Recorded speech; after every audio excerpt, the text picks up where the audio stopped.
अस्सलाम वालेकुम नाज़रीन, आप देख रहे हैं सरेआम। मैं हूं आपकी होस्ट सुंबल ज़िया। शामिल करते हैं आज की अहम खबर। रिपोर्ट रजा अकरम मुगल अकाब स्कूल ब्लाइंड में सालाना इम्तिहानात के नताइज का ऐलान एक पुरवकार तकरीब में किया गया। इस मौके पर तलबा और तालिबात, उस्ताद कराम और वालिदैन की बड़ी तादाद मौजूद थी।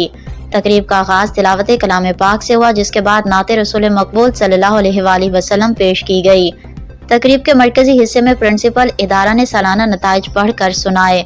उन्होंने तलबा और तालिबात की मेहनत, लगन और उस्ताज़ा की काविशों को सराहा और बेहतरीन कारकर्दगी दिखाने वालों को खसूसी मुबारकबाद पेश की।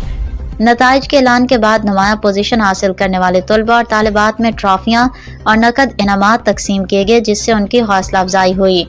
इस मौके पर मुकर्रिरीन ने अपने ख्यालात का इजहार करते हुए कहा कि बिसारत से महरूम तलबा और तालिबात भी किसी से कम नहीं, और अगर उन्हें मुनासिब मौक़े और रहनुमाई फराहम की जाए तो वो ज़िंदगी के हर मैदान में कामयाबी हासिल कर सकते हैं। उन्होंने इस अज़म का इजहार किया कि इदारे के आइंदा भी तलबा की तालीम और तरबियत के लिए अपनी पूरी खिदमत जारी रखेंगे। तकरीब का इख्तिताम पर तलबा और तालिबात की कामयाबी के लिए दुआ की गई और इस उम्मीद का इजहार किया गया कि वो मुस्तकबिल में भी इसी जज्बे के साथ मेहनत जारी रखेंगे और मुल्क को कौम का नाम रोशन करेंगे। मजीद खबरों और अपडेट्स के लिए देखते रहें सरेआम।